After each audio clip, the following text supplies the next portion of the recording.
So what we're going to do today is we're going to test drive a 300 SL Mercedes Gullwing. And I thought I would walk everybody through just how the car works. One of my favorite things about these cars is the seat belts. Old 1970s style.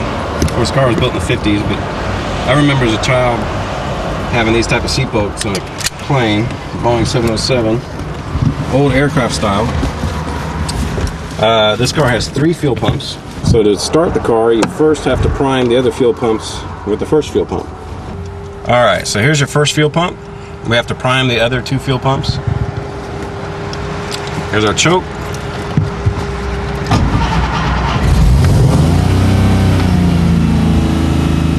This fuel pump's only used just to start the car. There's a couple other videos online that are talking about the way the car sounds. That it's not adjusted properly, this, that, or the other, because when the car is cold, it pops and hisses and sputters. You have to get the car hot before it actually start to run properly. One of the first things I learned about driving this car is that you have to get used to driving it at a much higher RPM than what you're used to. Okay?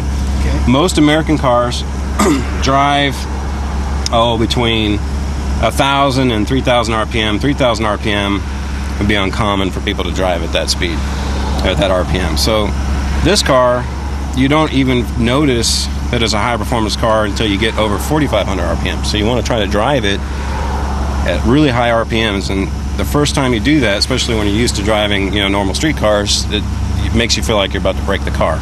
It's the other way around. So I've noticed other people's videos online, they talk about the car.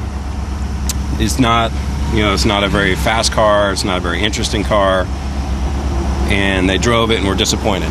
And I suspect probably the reason for that is they were driving it like a normal car. They weren't driving it the way this car was supposed to be driven.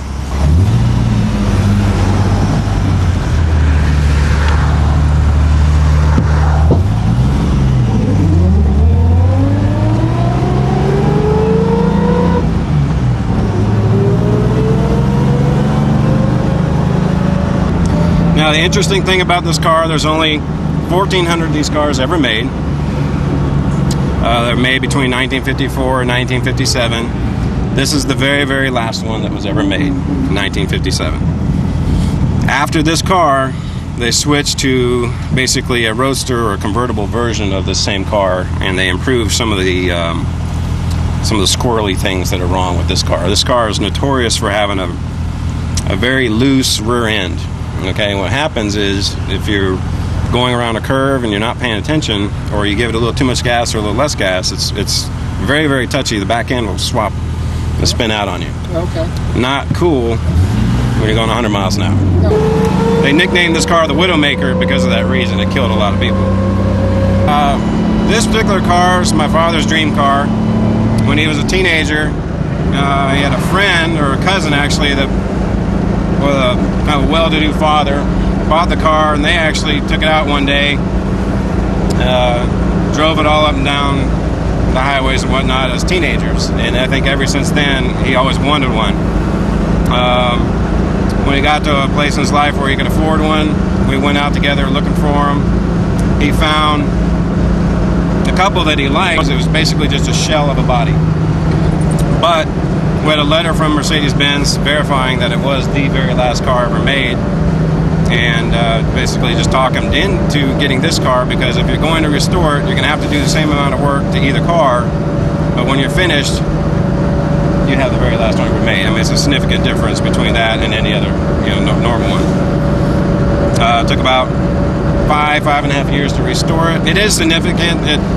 I don't know if it, how it changes the value of the car. It would have changed the value of the car somewhat, but I think it's more of a talking point than it is anything else.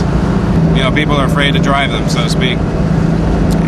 You actually damage the car more by storing it than you do if you took it out and drive it. And yeah, we're going to pick up a couple of rock chips here and there, but it's very, very bad for a car just to kind of sit and be stored. Well, they were designed to go about 155, 160 miles an hour. I've had it this one up to 110. It does 110 fairly easily. you aren't getting up, of course, in that speed, you get pulled over, they're basically going to confiscate the car. You're going to go straight to jail. How much torque it has, you know, this car is 50 years old. It's still fast, even by today's standards. One of the things, while I hit the motor, there's so much torque, the car will actually pull left. You let off the gas, it'll snap back to the right, and you have to, of course, drive and compensate for that. But we'll go ahead. We've got a little bit of space here. It's only at about 3,500 RPM, and we don't even really hit the power until we get over 4,500 RPM. I think children are the most fun, because they usually just like plaster the face against the glass and they're yelling and screaming out the window and stuff. And I think that's a lot of fun, but you know, they get a kick out of it.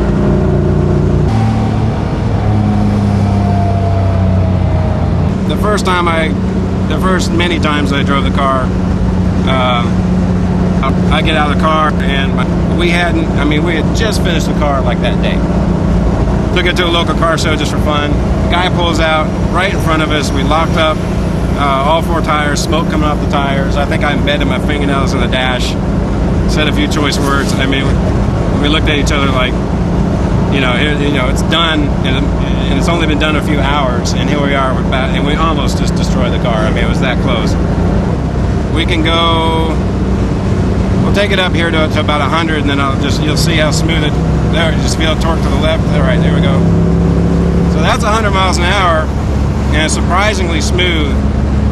Well, it was the first, it really was kind of the first supercar. And when you think about a supercar, you think of Lamborghini Miura or Lamborghini Countach or most any Ferrari. The cars that are way and above performance-wise what anything can do at its time. They're way and above, the normal cost, and they're very, very fast. This car will do 0 to 60 in a little under 8 seconds. Well, by today's standards, that's slow. Well, that's just the way the roof opens. That's your door. So that door, ironically, is what made this car so famous. It's just the styling of the door.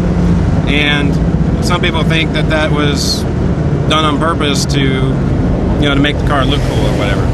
Everything they did to the car, they tried to reduce, the drag or improve the aerodynamics of the car. So there's just the minimum amount of metal around your head. That's why it's so narrow here at the top and fatter at the bottom. The original race cars didn't have any bumpers. You notice the door handles actually tuck up inside the car, so there's no door handles sitting on the outside of the car. Well, you got to use a high octane gas. A lot of times we run airplane fuel in the car. But just bizarre, some of the mechanical things about the car. The 40 gallons of fuel, it holds 12 quarts of oil. It's a huge container that holds the oil, and that's actually, it's almost impossible to get the oil hot. Okay, and they designed the car to be a Le Mans racer, which would be a 24-hour racer, and they didn't want the oil to get hot. But they did such an effective job that oil doesn't quite get hot enough to burn all the water out of the oil or all the leftover gas that's in the oil. So the oil actually starts to break down relatively quickly. The manufacturer recommends that you change the oil every 1,000 miles.